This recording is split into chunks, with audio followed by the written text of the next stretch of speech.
Le réveil sonne à 5h30. Anne ouvre les yeux dans l'obscurité de leur chambre. Le corps encore lourd de fatigue après sa garde de nuit à l'hôpital. À côté d'elle, Thomas dort profondément, le visage détendu. 5 ans de mariage, et elle a l'impression d'être devenue transparente. Elle se lève en silence, évitant de faire craquer le parquet. Dans la salle de bain, son reflet lui renvoie l'image d'une femme de 32 ans aux traits tirés. Ses cheveux châtains, autrefois brillants, semblent ternes. Quand a-t-elle cessé de prendre soin d'elle ? En descendant préparer le petit déjeuner, Anne découvre Marguerite déjà installée dans SA Cuisine, sirotant son café dans SA tasse préférée. Sa belle-mère de 58 ans, toujours impeccablement coiffée malgré l'heure matinale, lève les yeux avec ce sourire pincé qu'Anne connaît trop bien. « Ah, te voilà enfin. J'espère que tu n'as pas encore oublié que nous avons rendez-vous chez le notaire aujourd'hui. » Anne fronce les sourcils. « Quel rendez-vous ? Pour la maison, voyons. » Marguerite soupire avec exaspération. « Thomas ne t'a rien dit ? Décidément, il faut tout te répéter. » Le cœur d'Anne se serre. Encore une décision prise sans elle. Depuis quand sa propre vie se décide-t-elle sans qu'elle soit consultée ? Elle ouvre la bouche pour protester, mais Thomas apparaît dans l'encadrement, encore en pyjama. « Maman a raison, chérie. » Il embrasse distraitement le front d'Anne avant de s'asseoir. « C'est pour notre bien. Maman comprend mieux ces choses-là que toi. » Anne sent la colère monter. « Ces choses-là ? Thomas, il s'agit de notre maison. Ne crie pas. » Thomas évite son regard. « Tu sais bien que tu n'y connais rien en immobilier. Et puis, tu es toujours fatiguée à cause de ton travail. » Marguerite hoche la tête avec satisfaction. Une femme épuisée ne peut pas prendre de bonnes décisions. Heureusement que Thomas a une mère qui veille sur lui. Anne serre les poings. 5 ans qu'elle encaisse ses remarques, ses décisions prises dans son dos, cette impression constante d'être traitée comme une enfant irresponsable. Elle finance pourtant la moitié des dépenses du ménage avec son salaire d'infirmière. « J'aimerais au moins voir les papiers », insiste-t-elle. Thomas et Marguerite échangent un regard complice. « Tu n'as pas besoin de t'encombrer avec ça », répond Thomas. « Fais-moi confiance. » Confiance. Ce mot résonne amèrement dans l'esprit d'Anne. Comment faire confiance à quelqu'un qui la tient à l'écart de tout ?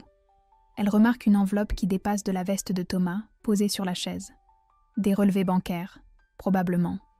Encore des documents qu'elle n'a pas le droit de voir. Le téléphone d'Anne vibre. Message de l'hôpital. « Pouvez-vous prendre la garde supplémentaire ce soir ? Nous manquons de personnel. Il faut que j'y aille, » annonce-t-elle en attrapant ses clés. « Encore ?»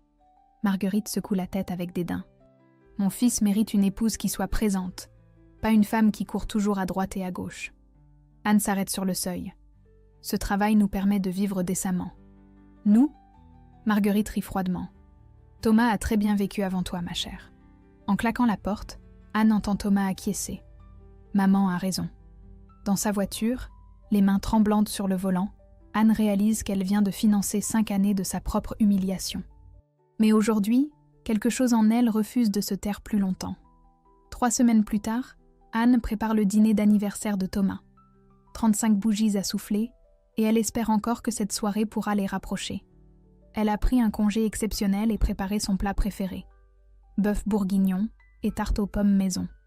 Les invités arrivent vers 19h. Marc et Sophie, collègues de Thomas au cabinet comptable, semblent détendus et souriants. Anne a toujours apprécié leur compagnie. Puis Marguerite fait son entrée, élégante dans sa robe noire, portant un cadeau soigneusement emballé. « Bonsoir, ma chérie », dit-elle à Anne avec un sourire glacial. « J'espère que tu n'as pas encore raté le repas. » Anne serre les dents et accueille les autres invités. Pendant l'apéritif, la conversation coule naturellement. Marc raconte ses dernières vacances, Sophie parle de son nouveau projet. Anne se détend enfin, se sentant incluse dans la discussion. Puis, Marguerite prend la parole. « Mon fils a tellement de chance d'avoir des amis comme vous. » Contrairement à certaines personnes, son regard se pose sur Anne. Il mérite d'être entouré de gens qui le comprennent vraiment. Un silence gêné s'installe. Sophie jette un coup d'œil confus vers Anne, qui sent ses joues s'empourprer. Anne travaille beaucoup à l'hôpital, intervient Marc diplomatiquement. C'est un métier noble. Marguerite rit sèchement. Noble ? Mon fils mérite mieux qu'une femme qui ne sait même pas faire des enfants. Après 5 ans de mariage, le sang d'Anne se glace. Cette intimité étalée devant leurs amis, elle cherche du regard le soutien de Thomas, mais il baisse les yeux vers son verre. « Marguerite ?» commence Sophie, visiblement mal à l'aise. « Quoi ?» Marguerite hausse les épaules. « Il faut bien que quelqu'un dise la vérité. Thomas était un homme épanoui avant. Maintenant, regardez-le. Cette femme l'épuise avec ses horaires impossibles, ses gardes de nuit. Et pourquoi ? » Anne sent les larmes monter. « Thomas, dis quelque chose. » Thomas lève enfin la tête. Son regard fuit celui d'Anne. « Maman a raison, tu nous déçois. » Ces mots la frappent comme une gifle. Marc et Sophie échangent des regards horrifiés. L'atmosphère devient électrique. « Peut-être qu'on devrait y aller, » murmure Sophie en se levant. « Restez, » ordonne Marguerite. Le repas n'est même pas servi. « Anne, tu peux au moins faire ça correctement. » Humiliée, Anne se dirige vers la cuisine d'un pas mécanique. Derrière elle, elle entend Thomas rire nerveusement et Marguerite continuer ses remarques acerbes. Ses mains tremblent en sortant le plat du four.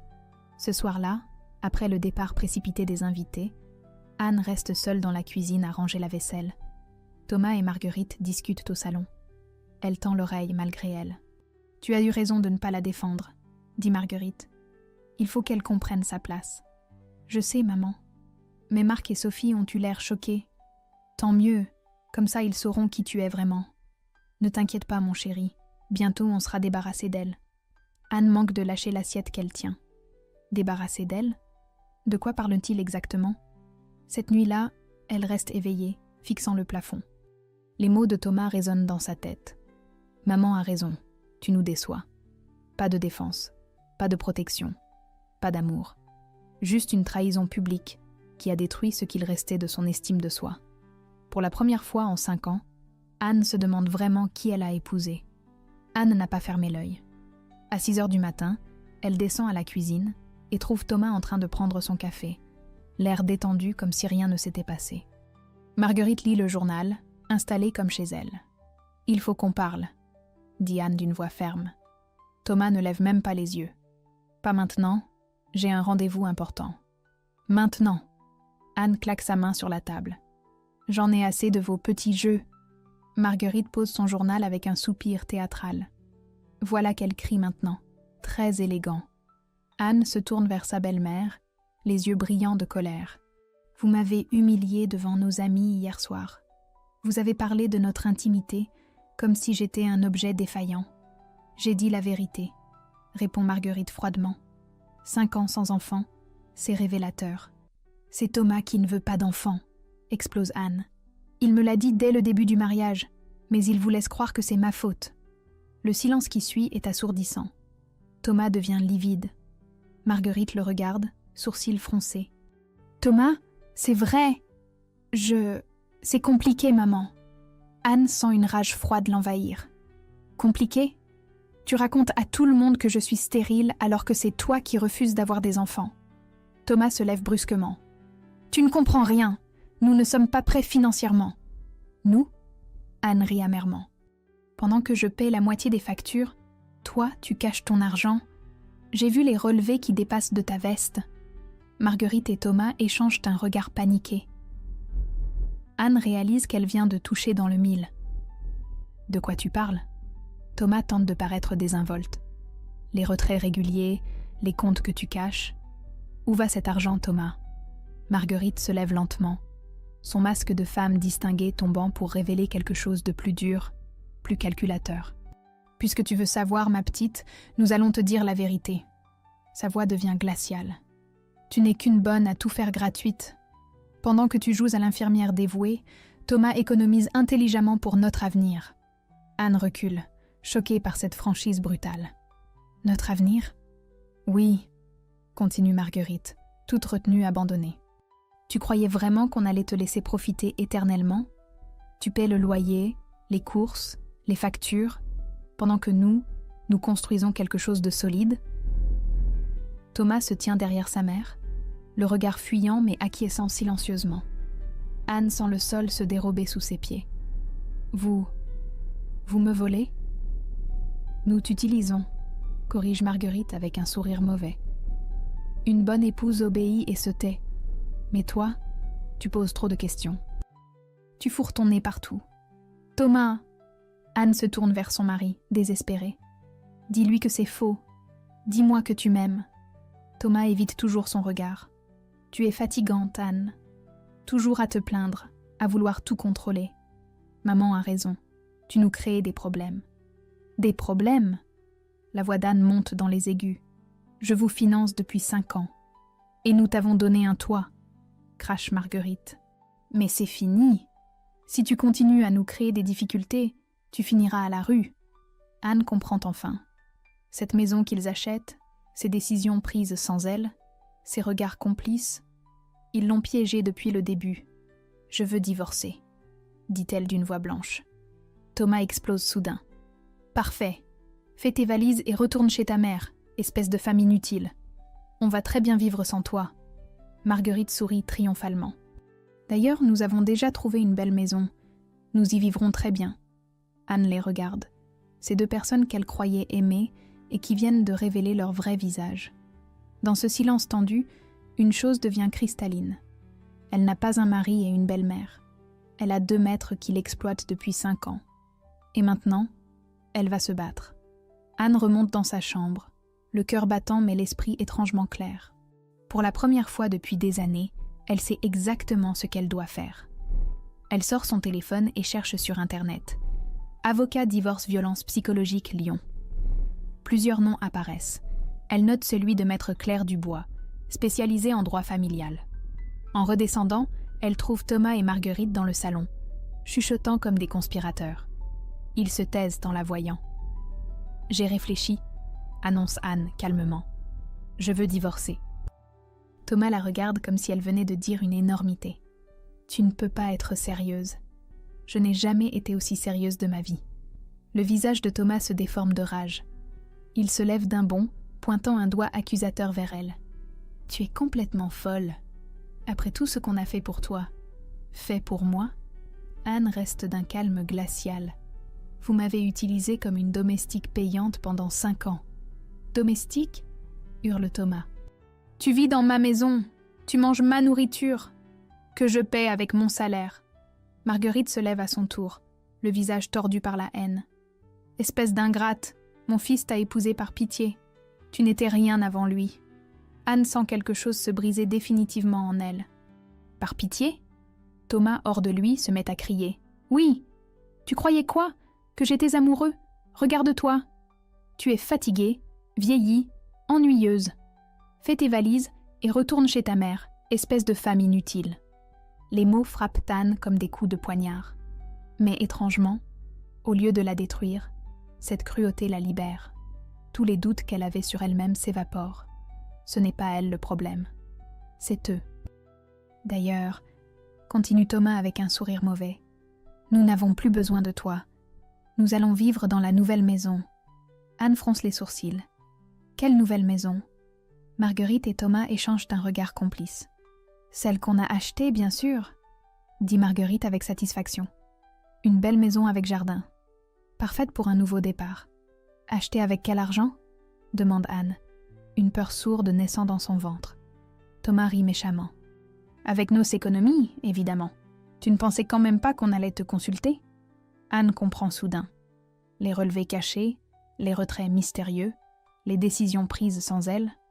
Vous avez utilisé mes économies, tes économies. Marguerite éclate d'un rire strident. L'argent du ménage, tu veux dire. Thomas avait parfaitement le droit de s'en servir. Le sang d'Anne ne fait qu'un tour. L'héritage de mes grands-parents, les 50 000 € que j'avais mis de côté. Et alors? Thomas hausse les épaules. Nous sommes mariés. Cet argent nous appartenait. Nous appartenait. Vous l'avez dépensé sans même me prévenir. Nous n'avons pas à te rendre de compte, hurle Marguerite. Tu n'es qu'une employée dans cette maison. Anne recule, abasourdie. Non seulement ils l'ont manipulée et humiliée, mais ils ont aussi volé l'héritage de ses grands-parents décédés. Cet argent qu'elle gardait précieusement pour leur futur, pour leurs projets communs. Vous êtes des voleurs, murmure-t-elle. Voleurs? Thomas devient écarlate. On t'a nourri, logé, supporté pendant 5 ans. Cet argent, c'est le remboursement de tes frais. Anne sent les larmes couler sur ses joues, mais ce ne sont plus des larmes de tristesse. C'est de la rage pure. Je vais porter plainte.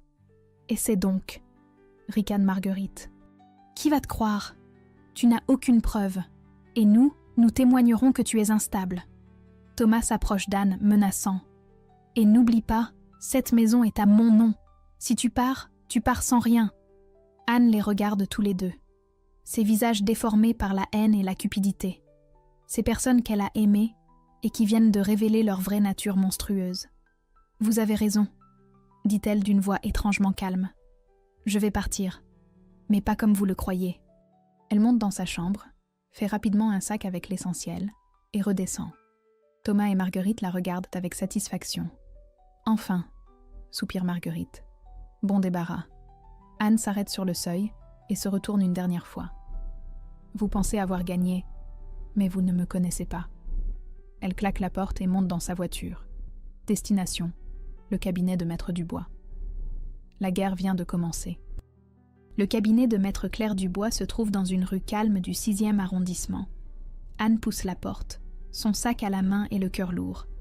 L'avocate, une femme d'une 50aine d'années aux cheveux gris et au regard perçant, l'accueille avec bienveillance. Asseyez-vous, Madame Moreau. Racontez-moi tout. Anne déverse son histoire. Les humiliations, les manipulations, l'argent volé. Maître Dubois prend des notes, posant parfois des questions précises. Son visage devient de plus en plus grave. Vous parlez de 50 000 € prélevés sans votre accord? Mon héritage. Mes grands-parents me l'avaient laissé. Je l'avais mis sur notre compte épargne commun. Avez-vous des preuves de la provenance de cet argent? Anne sort de son sac une chemise qu'elle a prise discrètement avant de partir. Le testament de mes grands-parents est les premiers relevés. Maître Dubois examine les documents. C'est déjà quelque chose. Mais pour une procédure solide, j'aurais besoin de plus d'éléments. Vous avez parlé d'une maison achetée sans votre consentement? Ils m'ont dit qu'ils l'avaient achetée avec leur économie. Mais je suspecte que c'est mon argent. Il faut vérifier. Je vais faire des recherches. En attendant, où allez-vous loger? Anne hésite. Chez ma sœur Claire, je pense. Elle vit à Villeurbanne. Parfait. Évitez tout contact avec votre mari en attendant. Et surtout, ne signez aucun document. Anne quitte le cabinet avec un mélange d'espoir et d'appréhension. Sur la route vers chez Claire, son téléphone sonne. Thomas. Anne, où es-tu? Il faut qu'on discute. Je n'ai rien à te dire. Écoute, j'ai peut-être été un peu dure tout à l'heure. Maman aussi. Rentre à la maison, on va arranger ça. Anne sent la colère remonter. Arranger ça? Tu m'as volé l'héritage de mes grands-parents. Volé? Mais enfin, nous sommes mariés. Cet argent nous appartenait. Nous? Tu veux dire toi et ta mère? Un silence. Puis Thomas reprend, plus froid. Tu vas le regretter, Anne. Tu ne sais pas dans quoi tu te lances. Il raccroche. Anne sent un frisson lui parcourir l'échine. Chez Claire, l'accueil est chaleureux. Sa sœur, professeure de français de 38 ans, l'écoute sans l'interrompre. Ses yeux se remplissent de larmes quand Anne lui raconte les humiliations subies. « Mon Dieu, Anne, pourquoi tu ne m'as jamais rien dit? J'avais honte. Je pensais que c'était normal, qu'une bonne épouse devait accepter. » « Une bonne épouse ?» Claire explose. « Une bonne épouse, ça n'existe pas. Il y a des partenaires égaux ou des bourreaux. » Le lendemain matin, Maître Dubois appelle très tôt. « Anne, il faut que vous veniez tout de suite au cabinet. J'ai découvert quelque chose de grave. » 1 heure plus tard, Anne se retrouve face à l'avocate, un dossier ouvert devant elle. « J'ai fait des recherches sur l'achat de cette maison. Anne, votre mari n'a pas seulement utilisé vos 50 000 €. Il a contracté un crédit de 200 000 € en falsifiant votre signature. » Anne sent le monde s'écrouler autour d'elle. « Pardon ? Regardez. » Maître Dubois lui tend un document. « Voici l'acte de prêt. Votre signature y figure, mais regardez la date. Vous étiez de garde à l'hôpital cette nuit-là. J'ai vérifié vos plannings. » Anne examine le papier. Sa signature, parfaitement imitée. « Mais ça veut dire que vous êtes codébitrice d'un prêt de 200 000 € que vous n'avez jamais signé. Si votre mari ne paie pas, la banque peut vous poursuivre. C'est impossible. Ce n'est pas tout. Maître Dubois tourne une page. J'ai aussi découvert que votre belle-mère possède 3 propriétés à Lyon, toutes achetées ces 5 dernières années. Des appartements qu'elle loue. Anne écarquille les yeux. Avec quel argent? Excellente question. Une femme retraitée de l'Éducation nationale n'a normalement pas les moyens d'investir dans 3 biens immobiliers. Sauf si elle utilise l'argent que je rapporte dans le ménage, complète Anne, horrifiée. Exactement. Pendant que vous payez les factures courantes, ils économisaient et investissaient. Votre belle-mère s'est enrichie grâce à votre travail. Anne se prend la tête dans les mains. Ils m'ont vraiment volé. Systématiquement. Pendant 5 ans. Anne, regardez-moi. La voix de Maître Dubois est ferme. Ce que vous décrivez n'est pas un simple divorce. C'est de l'escroquerie organisée. Il faut porter plainte au pénal. Au pénal? Falsification de signature, escroquerie, violence psychologique. Il risque pour la prison. Anne reste silencieuse un long moment. Puis elle relève la tête, les yeux brillants de détermination. Faites-le. Je veux qu'ils paient pour ce qu'ils m'ont fait. Très bien. Mais préparez-vous, Anne. Ils ne vont pas se laisser faire. Cette guerre va être longue et difficile. Anne pense à ses 5 années d'humiliation, à l'héritage de ses grands-parents volés, à sa signature falsifiée. Je suis prête. De retour à l'hôpital après 3 jours d'absence, Anne ressent un mélange étrange de familiarité et de détachement. Ces couloirs qu'elle arpente depuis des années lui semblent différents maintenant qu'elle sait la vérité sur sa vie privée. « Anne !» Docteur Lucas Bertrand l'interpelle au bout du couloir. « On s'inquiétait pour vous. »« Ça va ?» Lucas, 41 ans, chef du service oncologie, a toujours eu cette façon particulière de remarquer quand quelque chose ne va pas chez ses collègues. Ses yeux verts scrutent le visage d'Anne avec une inquiétude sincère. « Ça va aller ?» répond-elle en évitant son regard. « Non, ça ne va pas. » Il baisse la voix. « Venez, allons prendre un café. » Dans la cafétéria presque vide, Anne se surprend à tout raconter à Lucas. L'humiliation, l'argent volé, la signature falsifiée. Les mots sortent comme un torrent qu'elle ne peut plus arrêter. « Mon Dieu, Anne. » Lucas reste silencieux un moment. « Vous savez, j'ai vécu quelque chose de similaire. Pas exactement pareil, mais... Ma femme, avant qu'elle ne tombe malade, sa famille m'avait complètement manipulée financièrement. » Anne le regarde, surprise. Lucas ne parle jamais de sa défunte épouse. Sa mère et son frère m'avaient convaincue d'investir toutes nos économies dans leurs projets. Quand Marie est tombée malade, il n'y avait plus rien pour payer les traitements. Sa voix se brise légèrement. J'ai tout perdu. Ma femme, notre maison, mes illusions. Je suis désolée, Lucas. Je ne savais pas. Le pire, c'est que Marie n'était au courant de rien. Sa famille lui avait fait croire que j'étais un mari irresponsable. Elle est morte, en me détestant. Anne sent son cœur se serrer. Comment avez-vous survécu à ça? En me reconstruisant, en apprenant à faire confiance à mon instinct, et en me promettant de ne plus jamais laisser personne me manipuler. Il la regarde intensément. Anne, vous avez quelque chose que moi je n'avais pas. Des preuves. Maître Dubois dit que ça va être difficile. Bien sûr que ça va être difficile. Mais vous êtes infirmière, bon sang. Vous savez analyser les symptômes, établir un diagnostic, suivre un protocole de soins. Traiter ça comme un cas médical. Cette comparaison frappe Anne comme une révélation. Un cas médical? Exactement.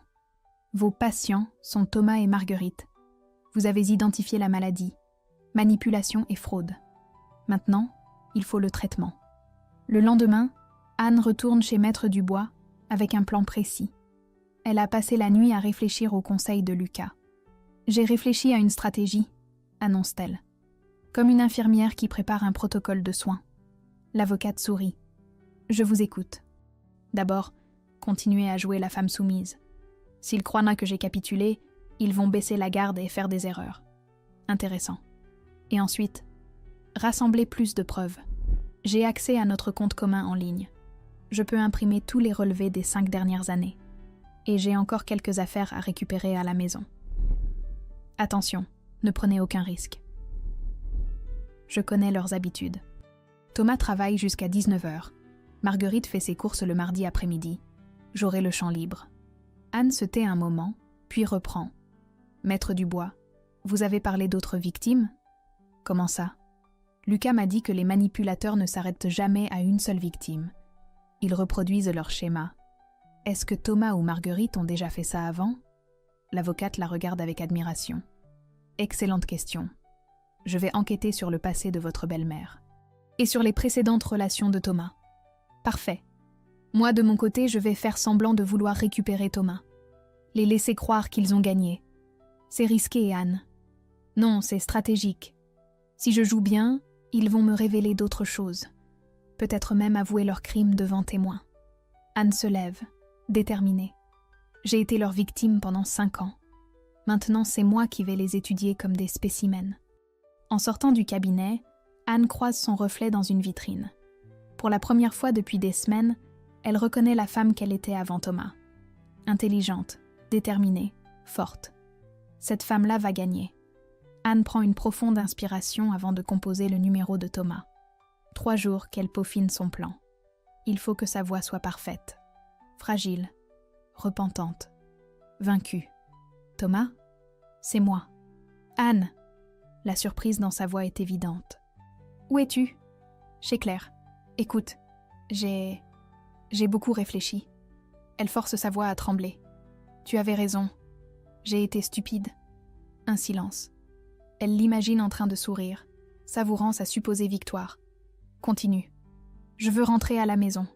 Te récupérer. Récupérer notre mariage.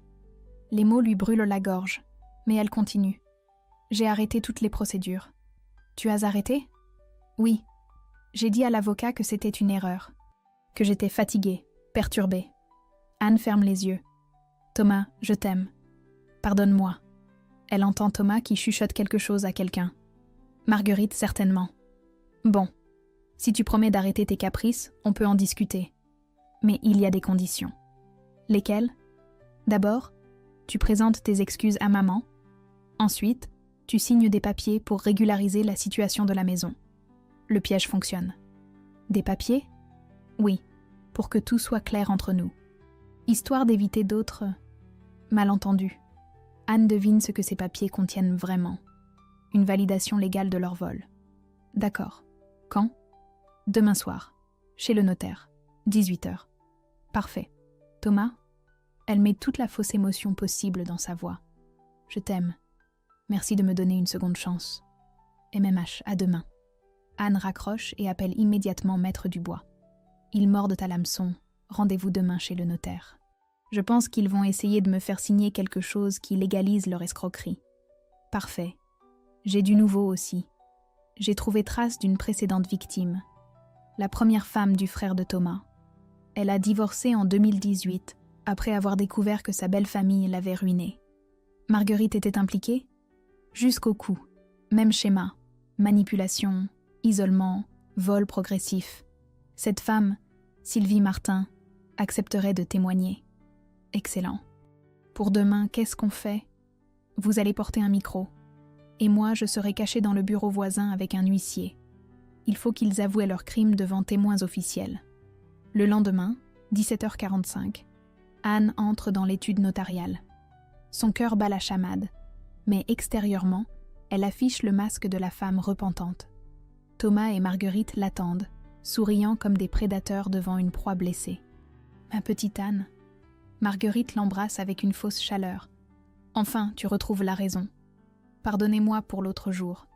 J'étais fatiguée, perturbée. Bien sûr, ma chérie. Les femmes sont parfois émotives. L'important, c'est que tu comprennes maintenant qui commande dans cette famille. » Thomas pose devant elle plusieurs documents. Voilà les papiers à signer, pour qu'on soit tous d'accord sur nos arrangements financiers. Anne parcourt rapidement les documents. Comme prévu, une reconnaissance de dette fictive qui justifie l'utilisation de son héritage et un abandon de ses droits sur les biens acquis pendant le mariage. « Je ne comprends pas tout », dit-elle en jouant l'innocente. « Tu peux m'expliquer ?» Thomas échange un regard triomphant avec Marguerite. « C'est simple. Tu reconnais que l'argent de tes grands-parents était un prêt que tu nous faisais, et que la maison qu'on a achetée avec est notre propriété exclusive. Un prêt ? Mais c'était mon héritage. Voyons, Anne, Marguerite rit. Tu vois bien qu'elle est stupide. Elle n'a jamais rien compris à nos arrangements. Nos arrangements ? Anne fait mine de ne pas comprendre. Mais oui, Thomas se penche vers elle, condescendant. Depuis le début, on fait ce qu'on veut de toi. Tu paies tout, nous, on économise.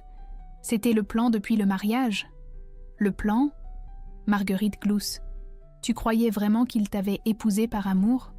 Mon pauvre petit, il avait besoin d'une boniche qui rapporte de l'argent. Anne ouvre de grands yeux innocents. Mais, et mes 50 000 euros ? Tes 50 000 euros ? Thomas éclate de rire. C'était notre argent du moment où tu as dit oui. On en a fait bon usage. Et la signature sur le prêt de la maison ? Thomas et Marguerite se figent une seconde. Puis Thomas hausse les épaules. Quoi, la signature ? Tu l'as signée ? Mais j'étais à l'hôpital cette nuit-là. Ah ça ! Marguerite glousse encore. Thomas a de très bons talents d'imitation. Pas vrai, mon chéri ? Maman ! Thomas lui lance un regard d'avertissement. Quoi ? Marguerite balaye sa prudence d'un geste. Elle ne peut rien faire. Qui va la croire ? On a tout manigancé parfaitement. Anne les regarde, feignant la confusion totale. Manigancé ? Depuis le début, triomphe Marguerite. Toi tu travailles, nous on récupère. Tu es si naïve que tu n'as jamais rien vu. À cet instant, la porte s'ouvre. Maître Dubois entre, suivi d'un huissier. Bonjour. Maître Claire Dubois, représentant Madame Anne Moreau. Le silence qui suit est assourdissant. Thomas et Marguerite comprennent instantanément qu'ils viennent de se piéger eux-mêmes. Mes clients viennent d'avouer devant témoins officiels. Escroquerie, faux et usage de faux, et manipulation psychologique. L'avocate sourit froidement. Merci pour ces aveux complets. Anne retire discrètement le micro de sous sa veste et le pose sur la table. Surprise. 6 mois plus tard, le tribunal correctionnel de Lyon affiche complet. L'affaire Moreau contre Moreau et Delacroix fait sensation dans la petite communauté locale. Anne, vêtue d'un tailleur sobre, s'installe au premier rang aux côtés de Maître Dubois. En face, Thomas et Marguerite évitent soigneusement son regard.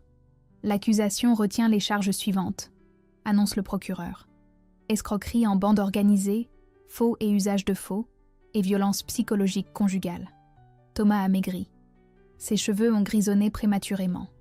À côté de lui, Marguerite arbore encore son air hautain, mais ses mains tremblent légèrement. Le procès dure 3 jours. Les preuves s'accumulent. Enregistrements, témoignages, analyse graphologique confirmant la falsification de signatures. Sylvie Martin, l'ex-belle-sœur, témoigne avec émotion de méthodes identiques subies 5 ans plus tôt. Madame Delacroix m'avait convaincue de placer toutes mes économies dans un soi-disant investissement familial, explique-t-elle à la barre. J'ai tout perdu. Mon mariage aussi. Quand vient le tour d'Anne de témoigner, sa voix reste ferme et claire. Pendant 5 ans, j'ai financé ma propre destruction. Ils m'ont fait croire que j'étais incompétente, inutile, pendant qu'ils me volaient systématiquement. L'expert psychiatre confirme le diagnostic de violence psychologique. Manipulation, isolement, chantage affectif, dévalorisation constante. Un schéma classique de perversion narcissique. Les avocats de la défense tentent de minimiser, parlant de malentendu conjugal et de mauvaise gestion familiale. Peine perdue. Les enregistrements du bureau du notaire sont accablants. Le jour du verdict, Anne se sent étrangement calme. Justice va être rendue, mais elle a déjà gagné sa vraie victoire, sa liberté. Le tribunal condamne Thomas Moreau à 3 ans de prison, dont un ferme, et 50 000 € d'amende pour escroquerie, faux et usage de faux. Thomas s'effondre sur sa chaise. Le tribunal condamne Marguerite Delacroix à 2 ans de prison avec sursis et 30 000 € d'amende pour complicité d'escroquerie et recel. Marguerite devient livide. Pour la première fois depuis qu'Anne la connaît, elle semble petite, fragile, diminuée. Le tribunal ordonne la restitution immédiate de 80 000 € à la victime, ainsi que 50 000 € de dommages et intérêts. Anne ressent un mélange de soulagement et de tristesse.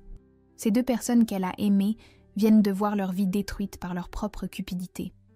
Dehors, les journalistes locaux se pressent. « Comment vous sentez-vous, Madame Moreau ?»« Libérée », répond simplement Anne. Thomas perd son emploi dans la semaine. Aucun cabinet comptable ne veut d'un homme condamné pour faux. Marguerite, humiliée publiquement, déménage dans une autre région. Ses 3 propriétés sont saisies pour rembourser Anne. 1 mois après le procès, Anne reçoit un appel inattendu. Anne, c'est Thomas. Sa voix est brisée, méconnaissable. Je peux te voir, s'il te plaît ?» Il se retrouve dans un café anonyme. Thomas a vieilli de 10 ans. Ses vêtements froissés, ses cernes profonds témoignent de sa chute. « Je voulais te dire, je suis désolée. » Anne l'observe sans colère, presque avec pitié. « Tu es désolée d'avoir été pris ou désolée de m'avoir fait du mal ?» Les deux. Il évite son regard. « Ma mère, elle m'a toujours dit que les femmes étaient là pour servir les hommes. Que c'était normal de me voler, de me manipuler, de détruire mon estime de moi. » Thomas se tait, les épaules affaissées. « Thomas, ta mère ne t'a pas forcé à falsifier ma signature. Elle ne t'a pas forcé à me humilier devant nos amis. Tu as fait ses choix. Je sais. » Sa voix n'est plus qu'un murmure. « J'ai tout perdu, Anne. Mon travail, ma réputation. Ma mère me parle plus. Tu as perdu ce que tu as choisi de perdre. Moi, j'ai retrouvé ce que vous m'aviez volé. Ma dignité. » Anne se lève. « J'espère que tu trouveras de l'aide, Thomas. Mais ma vie est ailleurs maintenant. » En sortant du café, elle croise son reflet dans la vitrine. Cette femme-là, droite et sereine, c'est elle. La vraie Anne. Celle qui ne se laissera plus jamais manipuler. La justice a été rendue. Mais sa vraie victoire, c'est d'avoir brisé le cycle. 1 an plus tard, Anne pousse la porte de sa nouvelle maison dans le quartier de Croix-Rousse. 3 pièces lumineuses avec vue sur Lyon, achetées avec l'argent récupéré grâce au procès. Chaque matin, elle se réveille avec le sentiment de vivre. Est sa vie. Enfin. L'association Nouveau Départ qu'elle a créée occupe désormais tout son temps libre. Dans ce local qu'elle loue près de l'hôpital, elle accueille des femmes victimes de violences conjugales. Son expérience d'infirmière et sa propre histoire lui donnent une crédibilité unique. « Comment avez-vous su ?» lui demande Mathilde, 28 ans, le visage marqué par des mois de manipulation psychologique. « J'ai appris à décoder les symptômes, » répond Anne en souriant. « Chez vous, j'ai reconnu les mêmes signes que j'avais.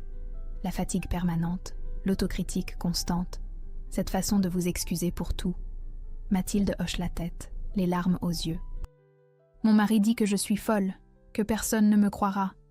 C'est exactement ce qu'ils disent tous. Mais regardez-moi, j'ai survécu, j'ai gagné, et maintenant j'aide d'autres femmes.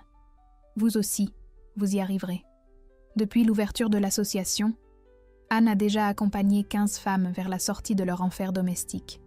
Certaines réussissent, d'autres rechutent. Mais toutes savent maintenant qu'elles ne sont pas seules. Ce soir-là, en rentrant chez elle, Anne trouve Lucas dans sa cuisine, préparant le dîner. Ils vivent ensemble depuis 6 mois, mais chacun garde son indépendance. Leur relation s'est construite lentement, sur le respect mutuel et la complicité. « Bonne journée ?» demande-t-il en l'embrassant. « Intense. Et toi ?»« Pareil. »« Ah, j'ai eu des nouvelles de Sylvie Martin. Elle va bien, elle a ouvert son salon de coiffure à Marseille. » Anne sourit. Sylvie fait partie de ces victoires qui réchauffent le cœur. Grâce à son témoignage au procès, elle a pu obtenir des dommages et intérêts qui lui ont permis de redémarrer sa vie. Ils dînent en parlant de leur journée, de leurs projets. Lucas respecte le travail d'Anne. Il l'encourage sans jamais essayer de la contrôler. Cette égalité dans le couple, Anne l'avait oubliée. « À propos, » dit Lucas en servant le dessert, « j'ai reçu un appel étrange aujourd'hui. Thomas Moreau. » Anne se raidit légèrement. « Qu'est-ce qu'il voulait ?»« Te parler. Il a dit qu'il sortait de prison la semaine prochaine. » Anne réfléchit un moment. Cela fait 1 an qu'elle n'a plus de nouvelles de son ex-mari. Il peut attendre. Ma vie est ici maintenant. Le lendemain, pourtant, Thomas l'appelle directement. « Anne, je sais que je n'ai pas le droit de te déranger, mais j'ai besoin de te voir. Une dernière fois. » Quelque chose dans sa voix la pousse à accepter. Ils se donnent rendez-vous dans le même café qu'1 an plus tôt. Thomas a encore changé. Amaigri, vieilli, mais son regard semble plus clair, moins fuyant. « Comment vas-tu ?» demande-t-il. « Bien. Très bien même. J'ai entendu parler de ton association. C'est bien ce que tu fais. » Anne l'observe, intriguée par ce ton nouveau. « En prison, j'ai eu du temps pour réfléchir. » Thomas fixe ses mains. « J'ai rencontré un psychologue. Il m'a aidé à comprendre ce que j'étais devenue, ce que ma mère avait fait de moi. Et j'ai compris que tu avais raison. Ma mère m'a élevée en pensant que les femmes étaient des objets, que c'était normal de les utiliser. Il relève les yeux. Mais ça n'excuse rien. Mes choix, c'est moi qui les ai faits. Anne sent qu'il est sincère, pour la première fois depuis qu'elle le connaît. Qu'est-ce que tu vas faire maintenant? Me reconstruire. Loin de ma mère. J'ai trouvé du travail dans une petite entreprise à Grenoble. Le patron connaît mon passé, mais il m'a donné une chance. C'est bien, Thomas.